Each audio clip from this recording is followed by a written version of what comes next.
Bonsoir, bienvenue sur Beurre FM pour un numéro exceptionnel de Foot de Sport, un magazine consacré exclusivement à la participation maghrébine aux Jeux Olympiques. Avant Londres, il était utile de faire le point sur les disciplines phares dans lesquelles le Maghreb s'est souvent illustré. Avec plusieurs invités sur ce plateau, on va commencer. Donc à ma droite, on va dire, c'est Fatima Bartali pour le Maroc. Fatima, bonsoir. Bonsoir Mohamed, bonsoir à tous et bonsoir aux auditeurs.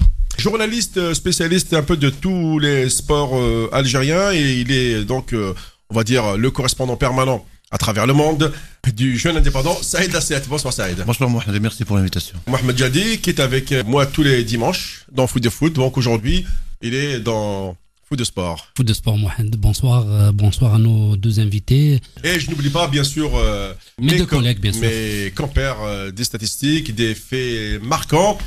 Nawel, bonsoir Nawel. Bonsoir Mohamed, bonsoir à toute l'équipe, bonsoir aux auditeurs et aux auditrices. Sans oublier Farid Ligue 1 qui aujourd'hui n'est pas du tout concerné par le football. Bonsoir Farid. Bonsoir Mohamed, on est en vacances aujourd'hui, il n'y a pas de foot. Merci d'avoir répondu donc à cette invitation, je vous l'ai dit, pour vraiment un numéro qui sort de l'ordinaire puisqu'on le consacre aux Jeux Olympiques et surtout aux athlètes maghrébins qui ont marqué les Jeux Olympiques.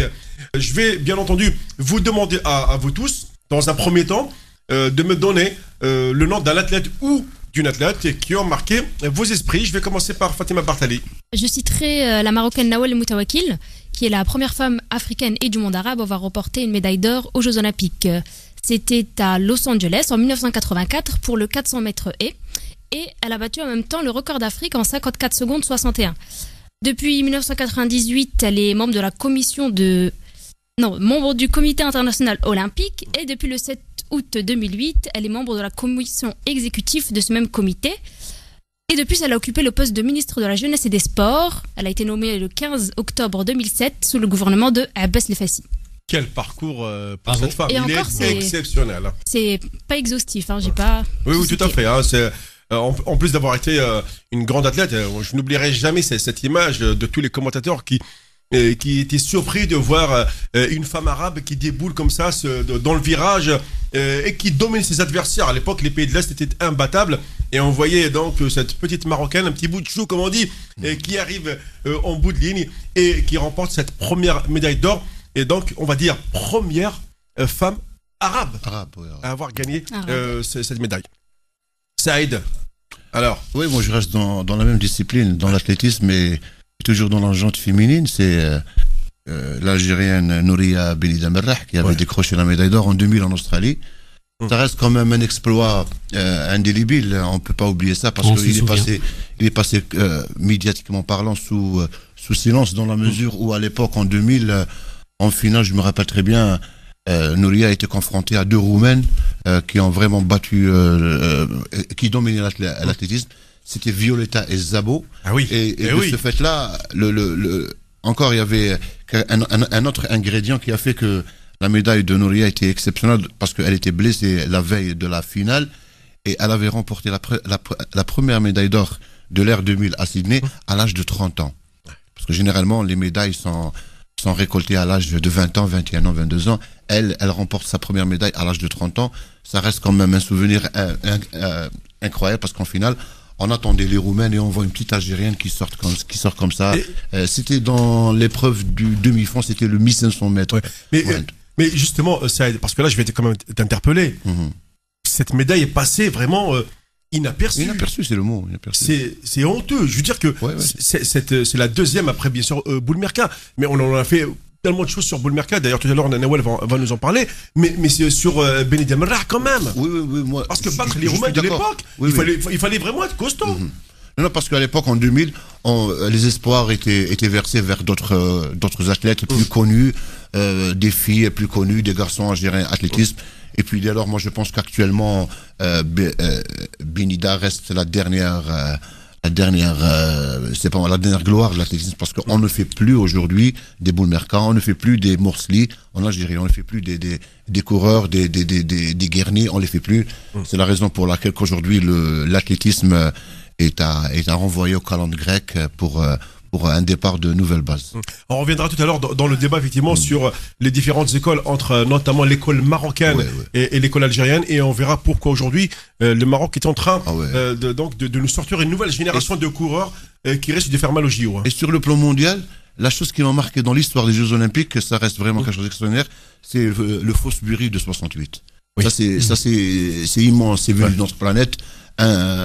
Un athlète qui s'appelle Fosbury d'ailleurs. Qui s'appelle Fosbury et qui a inventé le Fosbury, et aujourd'hui on appelle ça le Fosbury.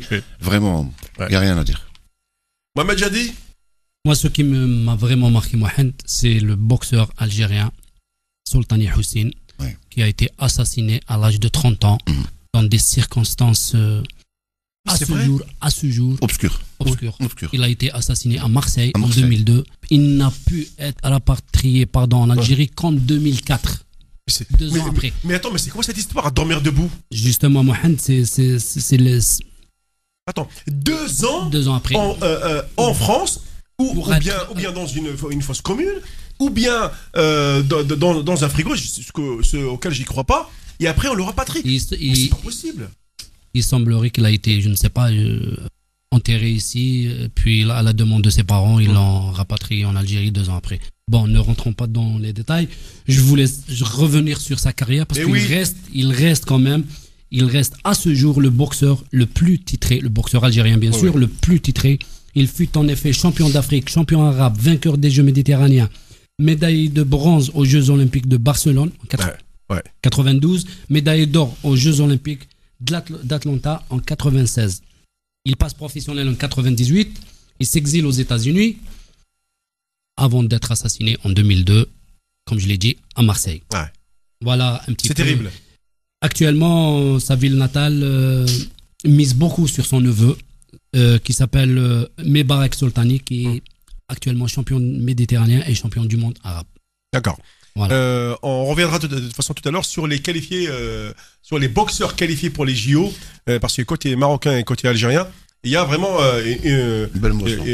Une très très belle promotion là. Et on en parlera aussi de l'entraîneur de la sélection nationale de boxe, qui ne sera pas avec l'équipe, et Saïd peut-être il va nous le confirmer tout à l'heure. D'accord. Merci Mohamed. Farid. Oui, Mohamed, moi, tout de suite, j'ai pensé à 2 boxeurs, surtout. Oui, décidément, vous voyez, la boxe et l'athlétisme, pour l'instant, ça domine. Hein. Je sais pas pourquoi, il y a l'année 84 qui revient, ça a été quand même une période à Los Angeles. À Los Angeles, tout à fait. Et donc, le boxeur en question, c'est Mohamed Zawi. Pourquoi Mohamed Zawi? Tout simplement déjà parce qu'il est de chez moi, il est donné de Roma. D'accord. Et mais sans oublier Moustapha Moussa aussi, qui avait ramené à tous les deux une médaille de bronze. Et je me rappelle, moi c'était une période, je passais mon adolescence en Algérie, j'allais dans les rues d'Oran, et je croisais souvent Moussa. C'était pour nous une fierté d'être allé aux États-Unis comme ça, ramener une médaille. Et en plus, c'était une période phare, ou même en athlétisme, comme le rappelait tout à l'heure Fatima pour Nawel, il y avait aussi Saïd Aoueta qui avait remporté le 5000 mètres aussi, médaille d'or. Donc l'année 84, c'est vrai, je retiendrai quand même cette fierté nationale.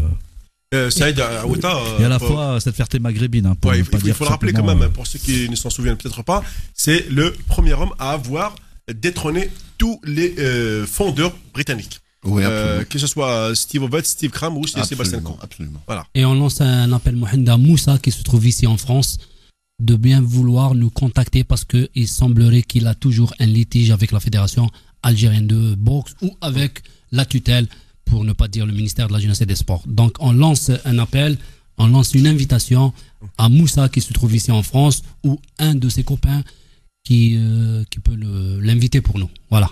Nawel. Oui, tu vas pas être original, tu vas encore me sortir quasiment la même discipline, j'ai l'impression. Là, on est parti pour. Hein. Oui, l'athlétisme. Oui, je m'en doutais. Voilà, mais j'en ai 2, moi. Ah oui. C'est pas grave, c'est pas grave. Oui, j'ai un indigène, il y a 113 ans, si vous voulez, si vous voyez de qui je parle. El Wafi Bouguera. Ah oui. Oui, tout à fait. Qui a participé aux Jeux Olympiques d'Amsterdam en 1928, qui était algérien, qui est d'ailleurs enterré ici à Aubervilliers. J'ai eu l'occasion de voir sa tombe. Et qui est algérien, et qui a couru sous les couleurs de la France. Parce qu'à l'époque l'Algérie n'existait pas. Et voilà. Et on a dit, c'est un Français qui a remporté la médaille d'or et non un Algérien. Ah oui, parce qu'il n'y avait pas d'Algériens à l'époque, c'est normal. C'était des indigènes. Oui, c'est vrai. C'était un indigène qui a remporté. Indigène, Ouais, tu te rends compte. Les indigènes qui participent aux Jeux Olympiques. Par contre, alors, je vais vous parler de Hassiba Boumerka. Ouais. Ah oui, Boumerka. Qui était une grande athlète, née en 68 à Constantine,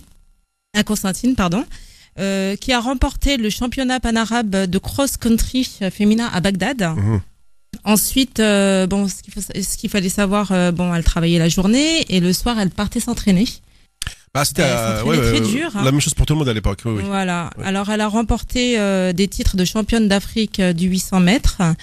Et ensuite, elle a décidé de quitter Constantine pour aller s'installer à Alger. Ah oui, c'est là que les conditions sont meilleures, ne serait-ce que pour eux, pour s'entraîner et surtout pour parfaire sa préparation. Voilà, tout à fait. Ce qu'il faut savoir, alors, elle a remporté elle a été championne d'Afrique du 800 et 1500 mètres. Ensuite, championne olympique à Barcelone en 92. Oui, je n'oublierai jamais cette image. C'était impressionnant. Oh là là là là. Le cri qu'elle a poussé. Oui. Ah oui. Hein? Cri rageur. Mais vous savez d'où vient cette petite histoire?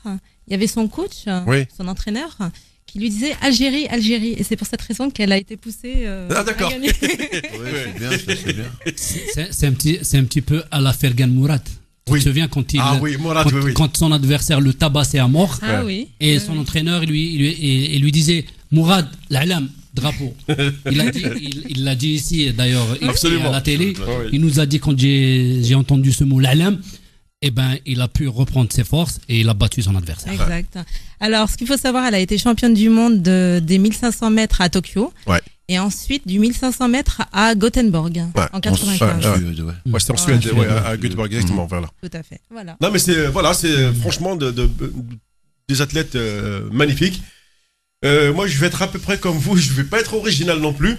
Sauf que moi, aussi. Ouais, mais parce que on n'a pas le choix, Mohamed. Mais j'adore l'athlétisme. Vous ne comprenez pas à quel point j'adore cette discipline.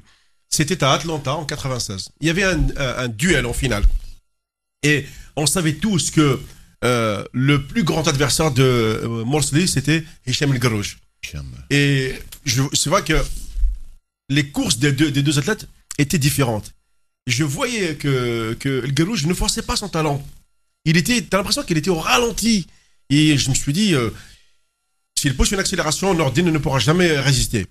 Et malheureusement, je crois que c'était à 120 mètres de l'arrivée, dans le dernier virage. Dernier virage. Hicham El Garouj s'est emmêlé les pinceaux. Oui. Il est tombé. Et là, après, Morsli, il a jeté un regard comme ça derrière lui. Il s'est dit, pardon, le plus dur est passé. Il a donné un coup d'accélérateur pour remporter cette épreuve, qui, à mon avis, était un moment important dans l'histoire de l'athlétisme, puisqu'il était le passage de témoin. Oui. Juste pour rappeler quand même à nos auditeurs que ce passage de témoin a commencé lorsque Saïd Aouita avait détrôné les Britanniques. Oui. En l'occurrence Sébastien Coe, Steve Ovett, Steve Cram. Oui. Après Aouita, donc il y a eu Morsli, et après Morsli, il y a eu Hicham El Garouj. Donc il y a eu 3 athlètes comme ça entre le Maroc et l'Algérie qui ont dominé le 1500 mètres principalement pendant plus d'une décennie. Absolument, ouais.